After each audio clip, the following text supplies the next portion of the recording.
Easy Bangla প্রথম পত্রের পক্ষ থেকে আমি সাকিব আবারও চলে আসলাম আমাদের নবম দশম শ্রেণীর গল্পের একটা টপিকের আলোচনা নিয়ে আর কি। আমরা আমাদের নতুন গৌরব কথা পড়তেছিলাম, সৃজনশীল আমরা পড়ছি, শব্দার্থ পড়ছি, জ্ঞানমূলক পড়ছি। এই পর্যন্ত যেহেতু আপনি আসছেন, তার মানে এই কিউআর কোড মানে আমরা এখন অনুধাবনের শেষ আলাপে যাব। বিশেষ কিছু অনুধাবন, মোট 10টা অনুধাবনকে আমরা আলাদা করছি। এখানে এই কিউআর কোডে মোট 5টা আলাপ করবো, পরেরটাতে 5টা। কথা বাড়াবো না, যেহেতু আমরা সব কিছু আলাপ করে ফেলছি, আপনি জানেন একই টাইপের কথাই ঘুরে ঘুরে আসবে, যেমন প্রবন্ধটাই একটা লিমিটেড আইডিয়ার মধ্যে, এই জুলাই আন্দোলন কেন্দ্রিক এবং 71 কেন্দ্রিক এই নিয়ে আলাপটা স্যার। তো এই কারণে আমি একই কথা যেহেতু রিপিটেড, আমি খুব বেশি রিডিং দিব না, মূল ব্যাখ্যাগুলো দিব এবং অনুধাবনে এখানে কি লেখা হয়েছে, আপনার কি লেখা দরকার, ওই ব্যাপারটাকে একটু কম্পেয়ার করে আলাপ করব। ওকে স্যার, দেরি না করি, আসেন দেখেন বিষয়টা ক্লিয়ার হই। 1 নাম্বার, সকল অনিয়ম আর অবৈধতাকে সে ঢেকে দিতে চাইছে অবকাঠামোগত উন্নয়নের গল্প দিয়ে। একটু খেয়াল করবেন স্যার, সকল কি বললো স্যার, এই দেখেন সকল অনিয়ম আর অবৈধতাকে সে ঢেকে দিতে চাইছে অবকাঠামোগত উন্নয়নের গল্প দিয়ে। এই সেটা কি স্যার? এই সেটা হচ্ছে আসলে স্বৈরাচার সরকার।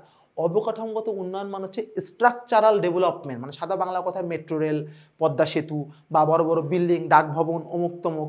তো এগুলা দেখায় পুরা দেশের যে অনিয়ম এবং অবৈধ দুর্নীতি চলতেছে, সেটাকে স্বৈরাচার সরকার কি করতেছিল, বড় বড় দালান কোঠা, বিল্ডিং টিল্ডিং দেখা দিচ্ছিল, এই দেখো আমি উন্নয়ন করতেছি, উন্নয়নের গল্প শোনাচ্ছিল। সবগুলো স্বৈরাচার সরকার এই ধরনের কাজই করে জনগণকে বোকা বানানোর জন্য। Clear sir? এই কথাটা এখানে বলা হয়েছে এবং এই ব্যাখ্যাটার মানে কি, স্বৈরাচার সরকারের জনগণকে একটা শোষণের মধ্যে, একটা চাপের মধ্যে রাখছিল। সেইটা এটা দিয়ে ব্যাখ্যা পাওয়া যায় যে আসল কি ঠিক করা দরকার তা তারা ঠিক না করে বড় বড় দালান কোঠা বানায় খালি গল্প দিচ্ছে যে দেখো দেখো আমি উন্নয়ন করতেছি। ওকে স্যার, এখন দেখেন আমি যেটা বললাম ঠিক সেই ব্যাখ্যাটাই এখানে বলা। কোনো শাসন ব্যবস্থা যখন জনগণের স্বতঃস্ফূর্ত ম্যান্ডেট বা ভোট ছাড়াই ক্ষমতায় টিকে থাকতে চায়, তখন তারা নিজেদের বৈধতা প্রমাণের জন্য বড় বড় অবকাঠামো নির্মাণের উপর অতি নির্ভর হয়ে পড়ে। এইটা হচ্ছে বড় কথা স্যার। ক্লিয়ার? অতি নির্ভর হয়ে পড়ে, কারণ সে জানে যে জনগণ তারা চাচ্ছে না। তো জনগণকে কেমনে জোর করে বুঝতে হবে যে আমারই দরকার, তখন সে যেই জিনিসটা চোখে দেখা যায়, মানে শো অফ উন্নয়ন। ধরেন স্যার, আমি শিক্ষা ব্যবস্থার একটা উন্নয়ন করলাম, যে আমাদের পড়াশোনার সিস্টেম আমি বদলাই ফেললাম, সবাইকে ছোটোবেলা থেকে ল্যাপটপ দিলাম, অন্য একটা স্টাইলে পড়াইলাম। এইটার ফলাফল আমার দেখতে হলে ওই বাচ্চাগুলো পাস করবে, ভার্সিটি যাবে, চাকরি লাইফে যাবে, তখন যে আমি একটা ইম্প্যাক্ট পাবো যে আচ্ছা ঠিক আছে স্যার, সাকিব স্যার একটা উন্নয়ন করছে, জাতীয় শিক্ষাগত উন্নয়ন করছে। কিন্তু এটা তো নগদে দেখা যাবে না। কিন্তু একটা মেট্রো রেল, একটা বড় স্কুলের বিল্ডিং করলাম, একটা ব্রিজ করলাম, এটা তো নগদে দেখা যায় গরম গরম, যে আরে ভাই সে তো উন্নয়ন করে ফেলছে আর কি। তো এইটাই সব সরকার চায়, সকল দোষী সরকার এটা চায়, যে মিথ্যা ভুলভাল উন্নয়নকে বড় করে দেখানো, সত্যিকারের উন্নয়ন থেকে জনগণের চোখকে দূরে রাখা। Clear sir? এই গেল আমাদের প্রথম ব্যাখ্যা এবং তারপরে এই ধরনের কথাবার্তায় বলা হয়েছে এবং কিছু হলে মুক্তিযুদ্ধের কথা বলতে সেই কথাটাও এখানে উল্লেখ করা আছে। ওকে স্যার, এবার আমরা আসি 2 নাম্বারে চলে যাই। দেখেন আমি একটু 1 নাম্বার প্রশ্নের আরেকটা লাইন আমরা পড়বো। এখানে দেখেন, মূলত রাষ্ট্রের মৌলিক সংকটগুলো সমাধান না করে কেবল বাহ্যিক জৌলুস বাড়িয়ে, এইটা হচ্ছে বড় কথা স্যার। মৌলিক সংকটগুলো মানে আমার চিকিৎসা ব্যবস্থা খারাপ, আমার দেশে কোনো চিকিৎসা নেই, আমার শিক্ষা ব্যবস্থা খারাপ, ছেলেপেলে ঠিকমতো শিক্ষা পাচ্ছে না, আমাদের বই ছাড়া আপনাদের গতি হচ্ছে না, এরকম হয়ে যাচ্ছে স্যার। তো এইটা বাদ দিয়ে আমরা শুধুমাত্র কোন বিল্ডিং বড় বানাইছি এই নিয়েই পড়ে রাখলাম। এই গল্পটাই স্বৈরাচার সরকার করতো বা সকল ধরনের অন্যায় সরকার এই ধরনের কাজই করে। আসেন স্যার, এইবার পরের প্রশ্নে চলে যাই। গণ অভ্যুত্থানের শুরুতে মানুষ স্বৈরাচার সরকারের পতনকে চরম সাফল্য হিসেবে ভাবেনি কেন? ব্যাখ্যা করো। এই দেখেন ভালো করে খেয়াল করবেন, গণ অভ্যুত্থানের সূচনা লগ্নে আন্দোলনকারী মানুষের লক্ষ্য কেবল একজন শাসকের বিদায়ের মাধ্যমে সীমাবদ্ধ ছিল না, বরং তাদের মূল লক্ষ্য ছিল রাষ্ট্র কাঠামোর আমূল পরিবর্তন ও দীর্ঘমেয়াদী সংস্কার।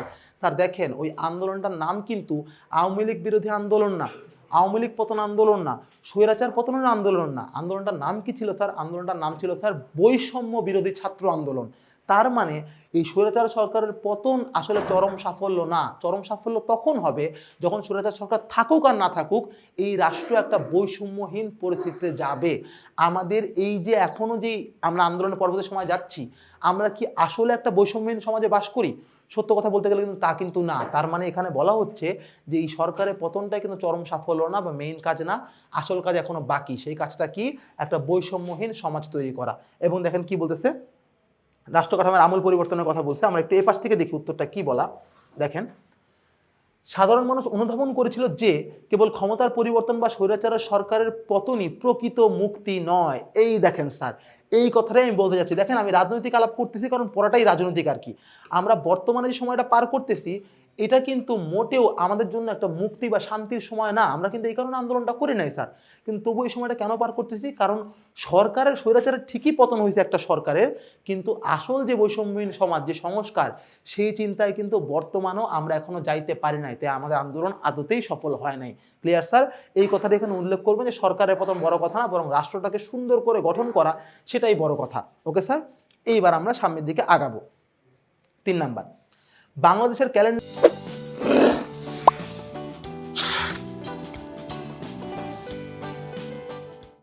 জুলাই থেমে গেছে। এ কথা বলা হয়েছে কেন? বাংলাদেশের ক্যালেন্ডারের জুলাই থাইমা গেল কেন স্যার? ক্লিয়ার? আমি আবারও বলি, আপনার সৃজনশীল আলাপের সময় দেখছেন আমি 36 জুলাই বারবার বলতেছিলাম, এটা বইতেই বলা। এবং 36 জুলাই মানে 5 আগস্ট, অর্থাৎ জুলাই মাসের হত্যাকাণ্ডের পরে পরবর্তী মাসই আগস্ট মাস। স্বৈরাচার সরকারের আইন অনুযায়ী বা সবসময় হিসাবে আমাদের 71-এর সময় যে একজন বড় নেতা ছিলেন, তার নাম হচ্ছে বঙ্গবন্ধু শেখ মুজিবুর রহমান, এই নিয়ে কোনো তর্ক নাই। উনার মৃত্যু দিবস যেহেতু 15ই আগস্ট মাসে, তাই ওই সরকার এটাকে শোক দিবস হিসাবে আগস্ট মাসকে শোকের মাস হিসেবে ঘোষণা করতেছিল সবসময় আর কি, কারণ তাদের এলআই টিম আর কি, বঙ্গবন্ধু শেখ মুজিবুর রহমান। কিন্তু ঝামেলা লাগলো তখন যখন জুলাই হত্যাকাণ্ডের পরও ওই সরকার জুলাই হত্যাকাণ্ড নিয়ে কোনো দুঃখ প্রকাশ না করে সে আগস্টে সেই তার বঙ্গবন্ধু শোক দিবস নিয়ে তারা মাতামাতি শুরু করে দিতে পারে। এই চিন্তায় সাধারণ জনগণ আর আগস্ট মাসকে গ্রহণই করলো না। সরকারের পতন আগ পর্যন্ত জুলাই মাসকে ধরে রাখলো এবং 5 আগস্টকে 36 জুলাই বলে কাউন্ট করলো। এই যে ব্যাপারটা, সেটাই এখানে বলা হয়েছে বাংলাদেশের ক্যালেন্ডারে জুলাই থেমে গেছে। অর্থাৎ এই আন্দোলনের কারণে জুলাইটা আসলে শেষ হয় নাই, বরং লোকজন ধরে রাখছিল যে জুলাইটা চলুক, যতক্ষণ না পর্যন্ত সরকারের পতন হবে ততক্ষণ পর্যন্ত এই রক্তমাখা জুলাই, এই আত্মত্যাগের জুলাই আমরা ভুলবো না, এমন একটা কথা তারা ব্যাখ্যা করার চেষ্টা করছে।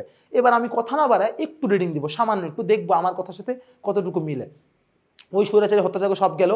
এইবার স্যার একটু আগাই। এইবার দেখেন, স্বৈরাচারী শাসনের নির্দেশে সাধারণ শিক্ষার্থীর উপর চালানো পাশবিক হত্যাযজ্ঞ, লাঞ্ছনা ও রক্তক্ষয়ী দমন পীড়নে সাধারণ মানুষের মনে তীব্র ক্ষোভ ও দ্রোহ মানে বিদ্রোহের সৃষ্টি করে।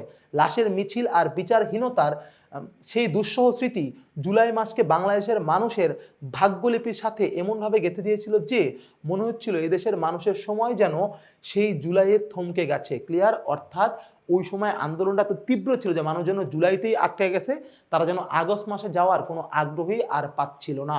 Clear sir? এটার ব্যাখ্যা। আসেন কথা না বাড়াই, 4 নাম্বার টপিকে চলে যাই।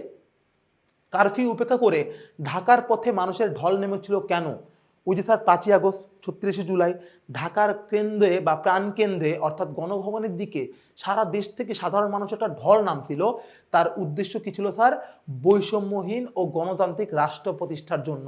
আবার বলি স্যার, আন্দোলনটা কোটা দিয়ে শুরু হয়, কিন্তু জনগণ কিন্তু কোটার কারণে লিপ্ত হয় নাই। জনগণ কিন্তু অন্য কোনো কারণে লিপ্ত হয় না। তাদের একটাই উদ্দেশ্য, একটাই চাওয়া ছিল, সেটা কি? বৈষম্যহীন একটা চমৎকার রাষ্ট্র গঠন করা। এবং এই কারণে সাধারণ জনগণ ঢাকার দিকে আসতেছিল সারা দেশ থেকে। Clear sir? আমি আর এটার ব্যাখ্যায় গেলাম না, সামান্য একটা লাইন খালি আমরা দেখব। এই বাঁধভাঙা জোয়ার কেবল একটি সরকারের পতনই নয়, বরং একটি স্বাভাবিক ও স্বাধীন রাষ্ট্র গঠনের স্বপ্নকে ধারণ করেছিল। মূলত জন আকাঙ্ক্ষার কাছে রাষ্ট্রীয় সকল বাধা পরাজিত হয়েছিল বলেই সেদিন ঢাকার পথে মানুষের বিশাল ঢল নেমেছিল। মানে ওটা একটা প্রমাণ ছিল যে জনগণ চাইলেই রাষ্ট্রের এই মিথ্যা বাধাকে দূর করা যায়। এখনো যদি আমরা বৈষম্যহীন সমাজ তৈরি করতে না পারি, তাহলে এখনো আমাদের উচিত আমাদের রাষ্ট্র ব্যবস্থার সাথে কথা বলা, একটা সুন্দর সমাজ গঠন করা। কারণ এই আন্দোলনের লক্ষ্যেই কিন্তু আমরা এখানে আসছি এবং সেটাই আমরা পড়তেছি। ওকে স্যার, এইবার আমরা শেষ অনুধাবনে চলে যাব আমার এই কিউআর কোডের স্ক্যানের। সেটা কি? স্বৈরাচারী সরকার প্রধান দেশ ছেড়ে পালিয়ে যেতে বাধ্য হয় কেন? ওই 4 নাম্বার, যেই কারণে সারা দেশ থেকে মানুষের ঢল এবং সকল মানুষের চাওয়া পাওয়ার যখন প্রতিফলন ঘটলো এটাই যে এই সরকারের পতন দরকার, তখন ওই সরকার বুঝতে পারলো তাদের আসলে সকল ক্ষমতা গুটে আসছে। তারা চাইলেও অর্থ বা অস্ত্রের ক্ষমতা দিয়ে আর মানুষের মনকে দমায় রাখতে পারবে না। তখন সেই স্বৈরাচার সরকারের প্রধান পালায় যেতে বাধ্য হয়। Clear sir? দেখেন এখানে কি বলতেছে, একটু 2-3 লাইন আমি পড়বো। ওই যে অবৈধ আওয়ামী লীগ সরকারের কষ্ট, খারাপ কাজ, ওই আলাপে আমি যাবো না স্যার, আমি খালি ফিনিশিং আলাপটাই যাবো, কারণ এগুলো একই আলাপ, বারবার ঘুরায় হচ্ছে। অবৈধভাবে রাষ্ট্রযন্ত্র দখলে রাখা একটি পরিবার ও তার অনুগত ক্ষুদ্র এক গোষ্ঠীর অধ্যত্ব মানে হচ্ছে অ্যারোগ্যান্স। Clear sir? খেপে যাওয়া, উদ্ধত্ত থেকে অধ্যত্ত, দুর্নীতি আর তামাশার মধ্যে পুরো জনগোষ্ঠী ভয়ানক অসম্মান বোধ আর অনিশ্চয়তার শিকার হতে থাকে। তাই সকলের আন্দোলনে স্বতঃস্ফূর্ত অংশগ্রহণ করে, এইটা হচ্ছে বড় কথা। সবাই আন্দোলনে স্বতঃস্ফূর্ত অংশগ্রহণ করে। অবশেষে 5ই আগস্ট ছাত্র জনতার অভ্যুত্থানের চূড়ান্ত ক্ষণে ফ্যাসিবাদী সরকার পালিয়ে যেতে বাধ্য হয়। অর্থাৎ সবাই যেহেতু আন্দোলনে চলে আসছে, তাই ওই সরকার পালাইতে বাধ্য হয়ে যায়। Clear sir? এই হলো আমাদের গুরুত্বপূর্ণ 5টা অনুধাবনের প্রশ্ন। আমি কিন্তু পুরোটা রিডিং না দিয়ে আপনাকে মূল ব্যাখ্যাটা, মূল আলাপটা করে দিয়েছি। ইনশাল্লাহ ওই আলাপটা আর আমাদের বই থেকে রিডিং দিয়ে যদি মিলায় আপনি লেখেন, ইনশাল্লাহ অনুধাবনের 2-এ আপনার মিস হবে না, 2-এ থাকবে। যাই হোক, আর কথা না বাড়াই, আমাদেরকে ধাপা ধাপ চলে যেতে হবে পরের 5টা প্রশ্নে। তাহলে আসেন, আপনিও পৃষ্ঠা উল্টান, আমিও পৃষ্ঠা উল্টাই। চলেন চলে যাই পরের 5টা প্রশ্নে।